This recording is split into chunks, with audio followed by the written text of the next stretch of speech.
वित्त मंत्री के पिटारे से सौगातों की बरसात तो हुई, मगर इन सौगातों की बारिश में वो सूबे ज्यादा भीगे जहां चुनावी बयार बह रही है। जी हां, इसी साल जिन सूबों में विधानसभा चुनाव होने हैं उन राज्यों के लिए भी बजट में बहुत कुछ था। देखिए किस राज्य को क्या मिला और चुनावी राज्यों को मिली सौगात पर विपक्षी दल क्या कह रहा है।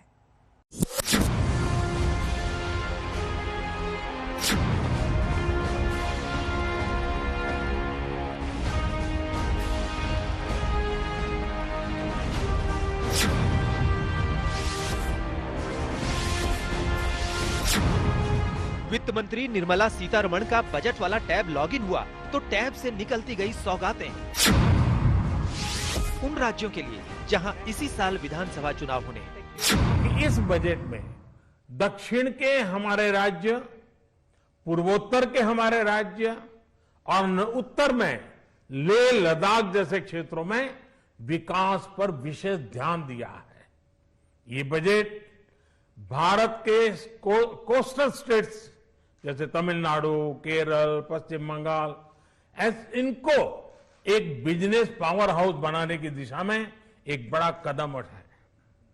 नॉर्थ ईस्ट के राज्य जैसे असम के अनएक्सप्लोर्ड पोटेंशियल को टैप करने में बजट बहुत बड़ी मदद करेगा। वित्त मंत्री के डिजिटल पिटारे से तमिलनाडु के लिए जो निकला वो देखिए। तमिलनाडु में नेशनल हाईवे प्रोजेक्ट और इकोनॉमिक कॉरिडोर बनाया जाएगा। इसमें 1.03 लाख करोड़ रुपए का खर्च आएगा। ये 3500 किलोमीटर नेशनल हाईवेज प्रोजेक्ट होगा। 3,500 kilometer of national highway works in the state of Tamil Nadu at an investment of 1.03 lakh crores. वित्त मंत्री के डिजिटल पिटारे से बंगाल के लिए भी हाईवे बनाने की योजनाएं निकली। कोलकाता सिलीगुड़ी के लिए भी नेशनल हाईवे प्रोजेक्ट बनेगा। इस हाईवे प्रोजेक्ट पर 25,000 करोड़ रुपए खर्च होंगे। पश्चिम बंगाल में 675 किलोमीटर लंबा हाईवे बनेगा। इसमें कोलकाता सिलीगुड़ी रोड का रिपेयर भी शामिल होगा। बंगाल के चाय मजदूरों के लिए 1,000 करोड़ का ऐलान। 675 kilometer of highway works in the state of West Bengal at a cost of 25,000 crores, including upgradation of existing roads, Kolkata Siliguri. Bengal के अलावा केरल और असम के लिए भी योजनाओं की बारिश हुई। केरल में 65,000 करोड़ रुपए के निवेश से 1100 किलोमीटर लंबे नेशनल हाईवे का निर्माण होगा। मुंबई कन्याकुमारी कॉरिडोर भी इसका हिस्सा होगा। असम में 1300 किलोमीटर लंबे नेशनल हाईवे बनाने का ऐलान है। ये हाईवे 3 साल में बनकर तैयार होंगे। जाहिर सी बात है, सरकार ने उन सूबों को साधने की कोशिश की है जहां इसी बरस चुनावी रण है। दिलचस्प बात यह है कि इसमें से 3 सूबे गैर बीजेपी शासित सरकारें हैं, इसलिए विपक्ष इन ऐलानों से बिफर पड़ा है। चुनाव 1 महीना 2 महीना है, आप एक 3,20,000 रुपए अनाउंस करते वो 4 स्टेट को, इससे यही जाहिर होता है कि आपकी नीयत ठीक है, नहीं है, नीयत में खोट है। I'm happy about the announcements, but unfortunately these states are going to face a major assembly polls in which the BJP is eyeing at, and I think this is a purely political drama where Kerala. Maharashtra के यवतमाल में बच्चों की जान के साथ खिलवाड़ हुआ। छोटे छोटे बच्चों को पोलियो ड्रॉप की जगह सैनिटाइजर पिला दिया गया। 12 बच्चों की तबीयत खराब हो गई है, उन्हें अस्पताल में भर्ती कराया गया है। ये घोर लापरवाही यवतमाल के घटंजी प्राइमरी हेल्थ केयर सेंटर में हुआ है। बताया जा रहा है कि सैनिटाइजर पीने के बाद बच्चों को उल्टियां हुई। प्राइमरी हेल्थ केयर सेंटर के हेल्थ ऑफिसर, आंगनबाड़ी वर्कर, आशा वर्कर को सस्पेंड कर दिया गया है। रुक करेंगे अगली खबर का। म्यांमार में वही हुआ जिसका खतरा कई दिनों से मंडरा रहा था। सेना ने आखिर चुनाव के जरिए चुनी गई सरकार को कुर्सी से हटा दिया और सत्ता कब्जा ली। लोकतंत्र में भी सेना का दखल था, लेकिन अब सेना ने तख्ता पलट करके खुद कमान संभाली है। दुनिया भर में अब इसका विरोध हो रहा है।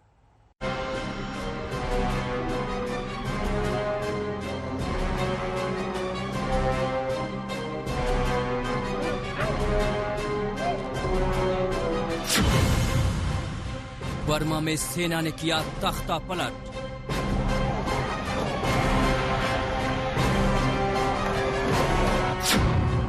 पहले चुनाव पर सवाल, अब सत्ता पर कब्जा।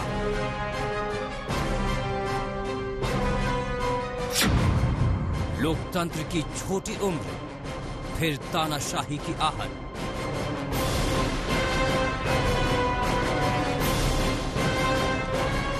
यंगून की सड़कों पर सेना के ट्रकों की ये आवाजाही साफ बता रही है कि यहां लोकतंत्र को एक बार फिर सेना की नजर लग गई है। कुछ हफ्तों की खींचतान के बाद आखिर सेना ने यहां सत्ताधारी party national league for democracy यानी एनएलडी को सत्ता से बाहर करके कमान अपने हाथ में ले ली। आंग सान सू की समेत एनएलडी के सभी बड़े नेता गिरफ्तार कर लिए गए। म्यांमार की सेना ने 1 साल की इमरजेंसी का ऐलान करते हुए सैन्य प्रमुख मिन आंग लाइन को सत्ता सौंप दी। इसके बाद यंगून की सड़कों पर हालात कुछ ऐसे थे। कई अहम सड़कों को बंद कर दिया गया था। बैरिकेडिंग के पीछे कतार से सेना की बख्तरबंद गाड़ियां खड़ी दिखी। यंगून सिटी हॉल के बाहर सन्नाटा पसरा था और यहां भी सेना की मौजूदगी थी। इन सब के बीच डरे सहमे लोग आने वाले दिनों की मुश्किलों को सोचकर खाने पीने का सामान जुटाने में लग गए। सुपर बाजार के बाहर कतार लग गई। सत्ताधारी पार्टी के सांसदों को उनके घरों से गिरफ्तार कर लिया गया।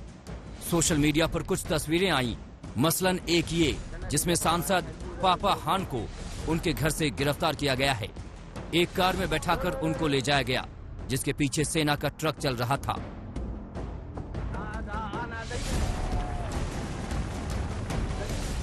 हालांकि सैन्य तख्ता पलट के खिलाफ आवाजें उठ रही हैं।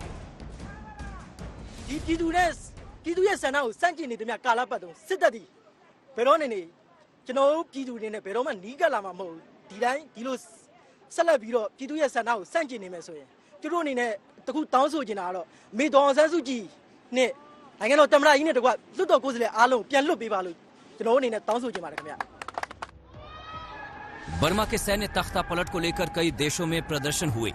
बैंकॉक में इसके खिलाफ लोग सड़कों पर उतरे। उधर जापान में भी प्रदर्शन किया गया। संयुक्त राष्ट्र ने भी बर्मा के तख्ता पलट पर चिंता जताई है। These developments represent a serious blow to democratic reforms in Myanmar. The Secretary General stresses that the November 8th general election provide a strong mandate for the National League for Democracy, reflecting the clear will of the people of Myanmar to continue on their hard-won path to democratic reform. चुनाव के नतीजों पर सवाल उठाने के बाद से ही लग रहा था कि बर्मा में सेना लोकतंत्र का गला घोंटने की तैयारी में है और आखिर में ये सच साबित हुआ। आज तक ब्यूरो। आपको बता दें कि कल आम बजट का ऐलान हो गया। जी हां, किसानों के लिए, जिसमें सरकार ने कुछ योजनाओं की घोषणा भी की, उनकी आमदनी दुगुनी करने की बात भी की। लेकिन कृषि कानून के मुद्दे पर सरकार के खिलाफ किसानों का गुस्सा कम होता नहीं दिख रहा है। जी हां, प्रदर्शनकारी किसानों ने अब 6 फरवरी को देश में चक्का जाम का फैसला किया है। संयुक्त किसान मोर्चा ने घोषणा की है कि 6 फरवरी को दोपहर 12 बजे से 3 बजे तक चक्का जाम रहेगा। किसान नेताओं का आरोप है कि उनकी अभिव्यक्ति की स्वतंत्रता छीनी जा रही है। तो आपको बता दें कि कल के बजट से कई लोगों को काफी उम्मीदें थी। हालांकि किसानों के लिए इस बार बहुत कुछ तो नहीं, लेकिन हाँ, ये कहा गया कि उनकी आमदनी जो है वो दुगनी की जाएगी। और जो कुछ भी कई योजनाओं का हालांकि ऐलान किया गया, लेकिन उसके बावजूद किसान जो हैं वो आक्रोश में है।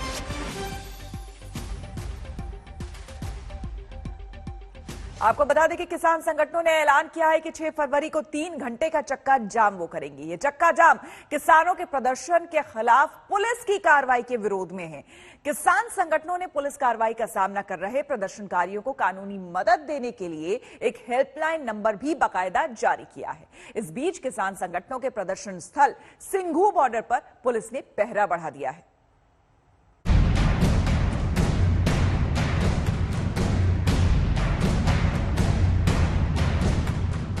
ये दिल्ली का वही सिंघू बॉर्डर है जहां किसान प्रदर्शनकारियों का सबसे बड़ा जमावड़ा है। सिंघू बॉर्डर पर सुरक्षा ऐसी कड़ी कर दी गई कि जैसे ये कोई छावनी हो।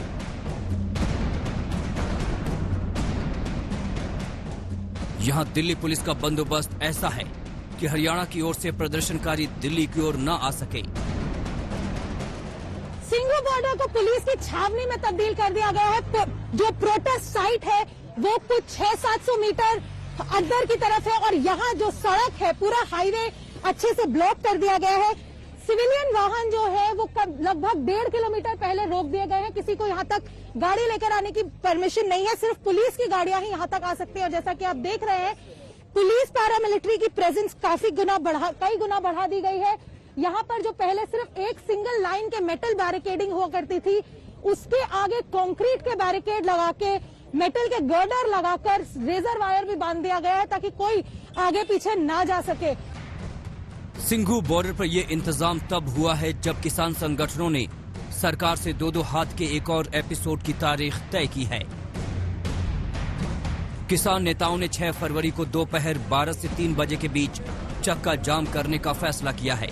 ये चक्का जाम गिरफ्तारियों, इंटरनेट पर रोक, सड़क पर सीलिंग और पानी की सप्लाई रोकने के विरोध के नाम पर बुलाया गया।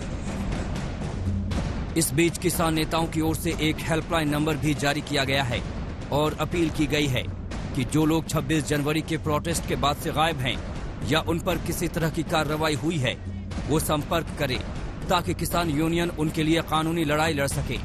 जितने भी केस दर्ज हुए हैं किसानों के ऊपर, उन सब का जो केस है वो हमारी तरफ से, किसान यूनियन की तरफ से लड़े जाएंगे और सबका जो खर्चा है वो किसान यूनियन उठाएगी। जहां भी वकील करना हो, जिस कोर्ट में करना हो, कृपया वो हमें बताएं, उनके मुकदमे सब हम लड़ेंगे। और जो नंबर है वो सभी भाई नोट करें और आगे सभी के पास वायरल करें, 93 15 84 85 86। यहाँ पर पानी बंद किया गया, इंटरनेट बंद है, लोगों को आने जाने की समस्या है। मुझे नहीं लगता गैर मानवीय तरीका है, पुरअमन तरीके से हम बैठे, इस तरह की कार्रवाई तो नहीं होनी चाहिए। किसान नेता सरकार पर हमलावर हैं, लेकिन दिल्ली पुलिस कोई जोखिम नहीं लेना चाहती। तलवारों के हमले से बचाने वाली शील्ड पुलिस के जवानों को दी जा रही है। बीते शुक्रवार को अलीपुर थाने के एसएचओ पर तलवार से हमला हुआ था। उधर राजस्थान के ओम प्रकाश धेतरवाल नाम के व्यक्ति को दिल्ली पुलिस की स्पेशल सेल ने फेक न्यूज फैलाने के आरोप में गिरफ्तार किया है। आरोप है कि एक पुराने वीडियो के आधार पर उसने दावा किया कि किसान आंदोलन के असर से पुलिस वालों ने बड़े पैमाने पर त्यागपत्र दिए हैं। हरियाणा सरकार ने 7 जिलों कैथल, पानीपत, जींद, रोहतक, चरखी दादरी, सोनीपत और झज्जर में वॉइस कॉल को छोड़कर इंटरनेट सेवाओं, एक साथ सैकड़ों की तादाद में भेजे जाने वाले एसएमएस और मोबाइल नेटवर्क पर दी जाने वाली सभी डोंगल सेवाओं को बंद करने की मियाद 2 फरवरी 2021 शाम 5 बजे तक के लिए बढ़ा दी है। जाहिर तौर पर किसानों के संगठन और सरकार के बीच आम लोग भी पिस रहे हैं। इंटरनेट पर पाबंदियों की परेशानियां अपनी जगह हैं। सोचिए, सिंघू बॉर्डर पर सील होने की नौबत रोजमर्रा की जिंदगी पर क्या असर डाल रही होगी। कहाँ से आई हैं आप? यहाँ पर दिल्ली से आई हूँ। तो अभी क्या रास्ता लेके आए हो, कहाँ तक जाना चाहते हो? हमारे को जाना विश्वमिल। हाँ जी, विश्वमिल। तो कैसे जाओगे अभी यहाँ से, क्या बोल रहे हैं? अब यहाँ से तो पैदल ही जा, उधर से उधर निकलते हैं, है ही नहीं रास्ता। तंसीम हैदर और अरविंद ओझा के साथ अनिशा माथुर, दिल्ली आज तक। सरकार का आम बजट आया तो पहले यही सवाल उठे कि आखिर इसमें किसानों के लिए क्या है। बजट का पिटारा खुला तो किसानों के लिए सौगातें भी निकली। किसानों को ज्यादा कर्ज देने के लिए रकम का इंतजाम हुआ तो उनकी आय दुगुनी करने का दम भी भरा गया। करीब 2.25 महीने से दिल्ली की सीमाओं पर देश का किसान अपनी हक की मांग को लेकर डटा है। ऐसे में वित्त मंत्री निर्मला सीतारमण जब बजट लेकर आई तो उनकी निगाहों से किसान जरा भी ओझल नहीं थे। प्रधानमंत्री नरेंद्र मोदी ने भी इसे किसानों की आय बढ़ाने वाला बताया।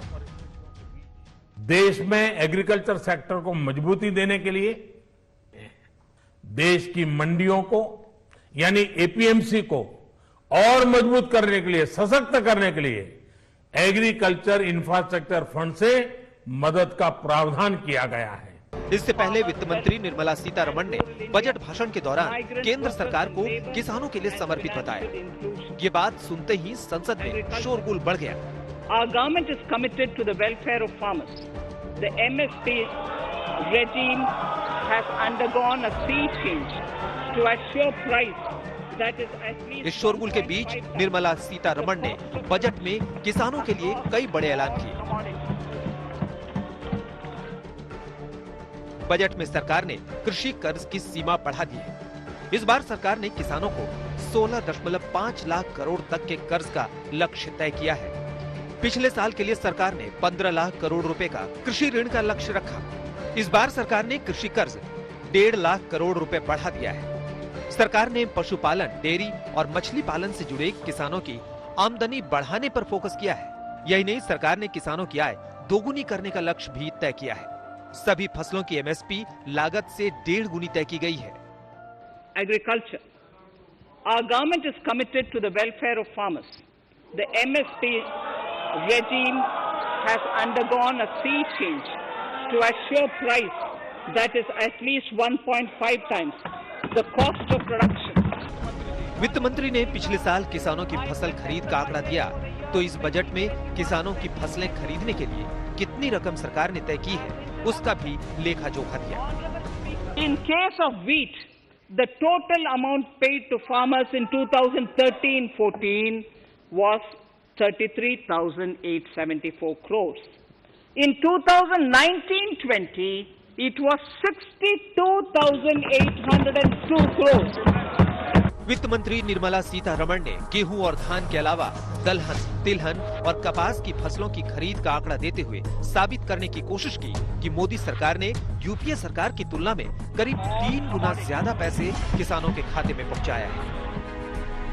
जबकि धान की खरीद के लिए 2019-20 में 1,41,930 करोड़ रुपए का भुगतान किया गया था। 2020-21 में 1,72,752 करोड़ रुपए की राशि से धान खरीद का अनुमान है। यही नहीं, 2019-20 में इसका लाभ उठाने वाले किसानों की तादाद 1,24 लाख थी, जो 2020-21 में बढ़कर 1,54 हो गई है।